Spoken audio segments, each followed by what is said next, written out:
Bonsoir à tout le monde, bonsoir à toutes et tous.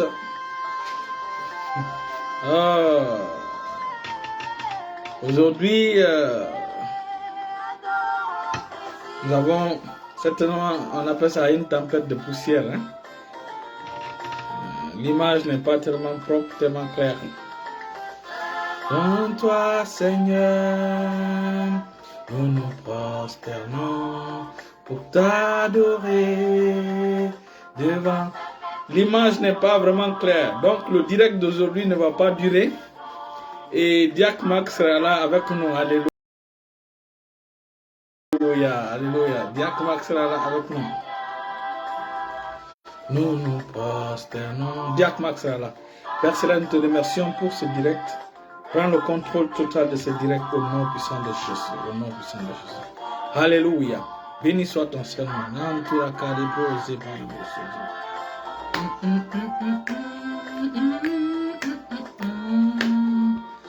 Bienvenue, homme de Dieu, Pasteur Isaac. Aujourd'hui, je serai sur les 8 portes des heures de prière.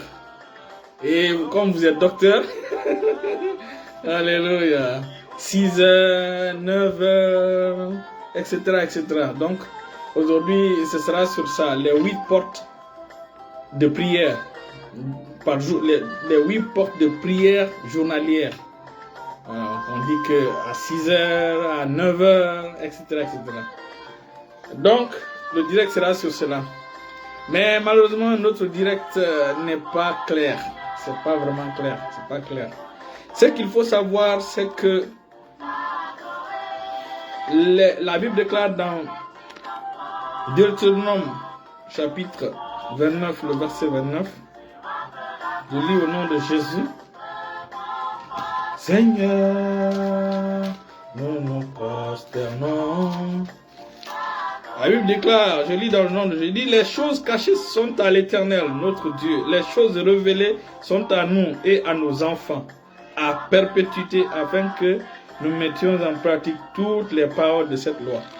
Vous savez, chaque heure, chaque temps, on appelle ça, les grâces sont disponibles à ces temps-là. Chaque temps correspond à une grâce spéciale. Et il y a ce qu'on appelle aussi les heures de recrutement de Dieu. Donc nous allons voir ces choses, parce que ces choses sont importantes. Les gens prennent le temps de prier, de communier. On peut communier avec Dieu à tout temps, mais il y a une heure spéciale de communion avec Dieu. On peut prier pour l'évangélisation, pour le gain d'âme, mais il y a une heure spéciale dans le jour pendant lequel il faut prier pour le gain d'âme, pour prier pour les nations. Pourquoi les gens, certains prient, reçoivent rapidement l'exaucement, c'est parce que ils ont ce secret-là, ils ont ce mystère-là. Donc les choses révélées qui sont là, l'Éternel les donne pour nous et nos enfants. C'est pour que chacun puisse avoir ces secrets-là. Parce que les secrets vous mettent en avant sur les choses. La Bible déclare en 2 Chroniques chapitre 12, verset 12, que les enfants d'Isaac avaient le don de connaître, de discerner les temps et les saisons. Et c'est ce qui les a mis, et ils savaient quoi dire à Israël. C'est ce qui les a mis en avance sur les autres. Donc ils connaissaient les temps et les saisons. Ils savaient à quel moment à quel moment ceci venait, à quelle saison ceci venait. Voilà pourquoi ils étaient en avance sur eux. Et donc nous, les enfants de Dieu, il est important, capital, pour pouvoir connaître les portes de prière. Prenons par exemple le matin à 6 heures. La Bible déclare en Marc chapitre 1, le verset 36. Devant toi, Seigneur. Marc chapitre 1, le verset 36. Il dit vers le matin, pendant qu'il faisait encore très sombre, il se leva et sortit pour aller dans les lieux déserts où il priait. Donc, le matin bonheur, c'est l'heure de communion avec Dieu. C'est la raison pour laquelle Dieu venait le matin dans le jardin d'Éden pour pouvoir communier avec Adam. Lorsque nous lisons dans Genèse chapitre Donc le matin, c'est le temps de communier avec Dieu. Et quand tu n'es pas en communion avec Dieu, tu ne peux pas connaître Dieu. Oui, on peut connaître Dieu avec le temps, on pourra connaître Dieu, mais lorsque tu pries pendant ces temps-là, tu connais mieux Dieu et plus vite. C'est très important. Quand nous lisons Genèse chapitre 3, nous voyons clairement que Genèse chapitre Alléluia. Il dit, on va lire à partir du verset. Mais l'Éternel Dieu appela, avant ça, il dit, les yeux de l'homme et de l'autre, les yeux de l'un et de l'autre s'ouvrirent. Il connut qu'ils étaient nus et ayant conçu des feuilles de figuier, ils s'enfirent des ceintures. Alors il entendit la voix de l'Éternel Dieu qui parcourait le jardin vers le soir. Vous savez, on a dans la version, c'est pourquoi j'aime lire la parole de Dieu en la version, quand vous lisez dans la version Darby, si ma fille Gladys était là, en anglais on dit the cool of the day, the cool of the day, the cool of the day. Donc c'est une période spéciale de communion avec Dieu. Quand Dieu venait, c'était pour communier avec Dieu. Et c'est ce qui permettait à Adam de venir s'entretenir avec Adam et Ève. Et ça permettait à l'homme, le temps passé avec Dieu le transfigurait. Et plus il passait le temps avec Dieu, plus il ressemblait avec Dieu. Donc la Bible dit de cool vous savez, c'est comme allons-y lire. Vous allez comprendre. Venons lire Jean chapitre 5, par exemple, à partir du verset 4. Lorsque vous lisez dans Jean chapitre 5, à partir du verset 4, il dit, car un an descendait de temps en temps. Il dit de temps en temps, mais lorsque vous allez dans la version Darby, ce n'est pas écrit de temps en temps, c'est de saison en saison. Donc, il est écrit à certaines saisons. Donc, à certaines saisons, l'ange de Dieu descendait dans la piscine pour remuer l'eau. Et cette heure-là, celui qui descendait à ce moment-là, celui qui descendait dans l'eau était le premier à être guéri. Pourquoi le paralytique qui était là-bas a fait 36 ans, a fait 38 ans. Il a fait 38. Pourquoi le paralytique qui était là-bas a fait 38 ans de souffrance? Pas parce que sa guérison attendait 38 ans. Non. Pas parce que la guérison attendait tout ce temps. Mais tout simplement parce que il ne discernait pas les temps et les saisons. Et c'est ce qui a mis les enfants d'Isaac en avance sur leur génération, en avance sur les autres, parce qu'ils connaissaient les temps et les saisons. Donc si le monsieur là connaissait les temps et les saisons pendant lesquelles l'ange descendait, il allait se préparer avant la descente, il serait descendu. Mais ce qu'il a mis en retard, c'est parce qu'il ne connaissait pas les temps des saisons. Et c'est ce qui arrive à la plupart des enfants de Dieu. À la plupart des enfants de Dieu, c'est ce qui les arrive. Pourquoi? Parce que ils veulent prier, par exemple, pour le gain d'âme de quelqu'un, pour le salut de leur famille. Il y a une heure spéciale pendant laquelle il faut prier. Toutes les heures, vous pouvez prier, mais à cette heure-là, la grâce est disponible. À cette heure, la grâce est disponible. Ma fille, Père Leben, publie pour moi, s'il te plaît, dans la version, comme tu viens d'arriver, bienvenue, Genèse chapitre 3, le verset... Genèse chapitre 3, le verset 8. Genèse chapitre 3, le verset 8. Si tu trouves rapidement, tu me donnes. Donc, il est important de comprendre que les temps et les saisons correspondent à des grâces spécifiques. Donc, moi, je ne peux pas, si vraiment tu veux entrer en communion avec Dieu, c'est à 6 heures, c'est-à-dire à 6 heures du matin. C'est le temps qui est favorable pour entrer en communion avec Dieu. Et c'est en ce moment-là, Jésus par terre pour prier. Et c'est à ce moment-là aussi Jésus fut transfiguré. Alléluia. Donc c'est le temps de transfiguration, c'est le moment de s'entretenir avec Dieu. À 6 heures, c'est le temps de s'entretenir avec Dieu, c'est le moment de s'entretenir avec Dieu, c'est le temps de communier avec Dieu, c'est le temps de transfiguration. Alléluia. Et donc, à 6 heures, pourquoi 6 heures? Parce qu'à 6 heures, tout est calme. Là, tu peux facilement entendre la voix de Dieu. À 6 heures est un temps capital. Là, personne ne s'est levé encore. Tu es là, tu t'entretiens avec Dieu. Tu pries pendant ce temps. Et c'est pendant ce temps-là, tu peux mieux connaître Dieu. Parce que quand tu es en communion avec quelqu'un, tu peux mieux le connaître. Alléluia. Et on a dit la dernière fois que quand tu ne connais pas Dieu, sa grâce et sa paix ne peut pas se multiplier dans ta vie. Parce que la grâce et la paix se multiplient dans notre vie par la connaissance que nous avons de Christ. Alléluia. Par la connaissance que nous avons de Dieu. Allons-y dans Matthieu pour que vous puissiez mieux comprendre. Allons-y dans Matthieu chapitre. Matthieu chapitre. Ma fille, dès que tu trouves, tu publies. Hein? Matthieu chapitre 20. Alléluia. Matthieu chapitre 20. Donc, les temps correspondent aux grâces et aux provisions de Dieu. Deuxièmement, les temps sont les heures de recrutement de Dieu.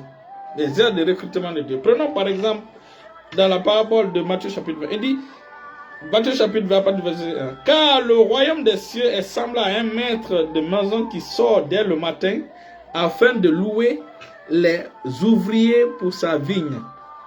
Il convainc avec eux d'un denier le jour.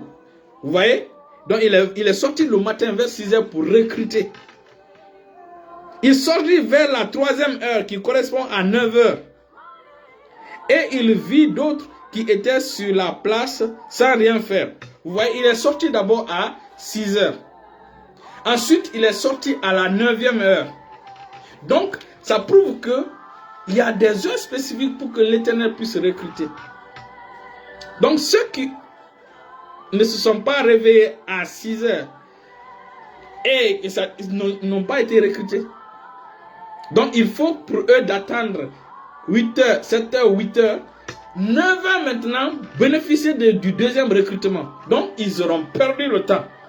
Par contre, ceux qui savent que c'est à 6 heures que le recrutement se fait, ils vont participer à ce recrutement et ils seront en avance sur ceux qui ont raté l'heure. Donc, si vous ne connaissez pas les heures de recrutement, vous ne serez pas recruté. Regardez. Donc, à 6 heures, ensuite, il sortit vers la 3e heure et il en vint d'autres qui étaient sur la place sans rien faire. Il leur dit, allez aussi à ma vigne. Il y allait. Il sortit. Il dit, il sortit de nouveau, verset 5. Vers la 6e heure et vers la 9e heure, il fit de même. Alléluia. Donc, dans le verset 3, il sortit vers la 3e heure. Alléluia. Ensuite, il sortit vers la 6e heure. Ensuite, il sortit vers la 9e heure. Ensuite, il sortit vers la 11e heure. Donc, ce sont des heures de recrutement. Nous qui sommes enfants de Dieu, il est important de comprendre ces choses. Donc, il est sorti à 6 heures, il est sorti à 9 heures, il est sorti à midi, il est sorti à 15 heures pour pouvoir recruter. Donc, ceux qui ne connaissent pas ces moments-là, vous savez, notre Dieu est un Dieu d'ordre. Un Dieu, vous savez, le monde spirituel, le monde spirituel, les gens sont ponctuels. Les esprits sont ponctuels. Les esprits ne sont pas comme des êtres humains qui ne respectent pas l'heure. Les esprits respectent l'heure. Donc, c'est pourquoi vous allez voir dans la Bible, quand Christ dit il dit quand vous priez. Donc, s'il dit quand vous priez, ça veut dire qu'il y a un moment de prière. Quand vous priez ou quand vous jeûnez. Donc, il est important de comprendre comment prier, quand prier, où prier. Lorsqu'on dit où prier, ce n'est pas un lieu physique. C'est comment faire pour pouvoir activer la présence de Dieu dans lequel tu te trouves. Alors, donc, maintenant, pour pouvoir trouver les sujets de prière, le secret, c'est qu'il faut savoir les heures de prière. Comme nous venons de dire, 6 heures du matin. 6 heures du matin, je donne les heures en français. Voilà. 6 heures du matin est l'heure de communion avec Dieu. Donc, si tu veux vraiment passer le temps à communier, tu veux ne pas rater la communion avec Dieu, c'est à 6 heures, il faut se lever tôt et faire et prier pendant ce temps. Tu entres en communion avec Dieu. Parce que ce temps-là, il y a des grâces spécifiques liées à la communion. Il y a les anges de Dieu qui sont en charge de ce temps. À la 9e heure, c'est-à-dire à 9 heures du matin. À 9 heures du matin, c'est l'heure où, on appelle ça l'heure où il faut assujettir la chair. L'heure où il faut prier, suivre pour pouvoir soumettre la chair à la parole de Dieu. C'est l'heure où il faut vraiment prier pour pouvoir... Vous savez, Jésus a été crucifié à 9 heures. C'est à 9 heures il fut crucifié. Donc la crucifixion, c'est là on crucifie la chair. La Bible déclare que ceux qui appartiennent à Christ ont crucifié la chair avec ses passions et ses désirs. Donc 9 heures correspond à l'heure de crucifixion. C'est en ce moment-là, il faut, tu consultes ta vie, tu vois ta vie, quel est le domaine de ta vie qui ne colle pas avec la parole de Dieu. C'est en ce moment, c'est à cette heure-là que tu prends le temps pour crucifier. Un à un. Un à un. Si par exemple, parce qu'il y a des enfants de Dieu qui continuent toujours à mentir, c'est pendant ce temps, il faut vraiment crucifier le mensonge. Il y a des enfants de Dieu, il y a des enfants de Dieu qui ont les problèmes de filles. Ils ont les problèmes de filles. Ils ont ce problème-là. Ils aiment trop les femmes. Donc c'est pendant ce temps, tu dois prier. Et en ce temps, tu peux facilement avoir le résultat. L'heure à 12 heures, c'est-à-dire 12 heures midi, midi n'est plus l'heure où il faut crucifier la chair. Midi est l'heure d'intervention, l'heure de prier pour les nations, l'heure de gain d'âme. C'est l'heure où tu pries pour le salut des peuples, pour le salut du village, de la tribu, pour le salut d'une famille, pour le salut d'une nation, pour le salut d'un pays. Si nous remarquons, c'est à cette heure-là, à 6 heures, à 12 heures que Jésus était avec la dame devant le puits, avec la femme samaritaine. C'est à la même heure, Pierre s'est levé pour prier. Alléluia. Et c'est à la même heure, Jésus a sauvé. Jésus a sauvé le bandit, c'est-à-dire que le voleur qui était sur la croix. À la même heure. Alléluia. Puisque l'écran, l'image n'est pas bien aujourd'hui, nous allons nous limiter là. Mais il faut savoir ceci. Les heures de prière, les portes de prière, il y en a 8. Nous allons revenir jeudi sur ça. J'espère que l'image sera bien. Donc, on a dit 8 heures, 6 heures du moins, 6 heures, 9 heures, midi, 15 heures, 18 heures. Alléluia. 21 heures, 0 heures et 3 heures du matin. Ça fait les 8 portes. Ça fait les 8 portes. Et donc jeudi, nous allons revenir sur ça. L'écran, l'image n'est pas bien. On va se limiter là. Restez bénis, restez bénis, restez bénis au nom de Jésus. Alléluia. T'adorer.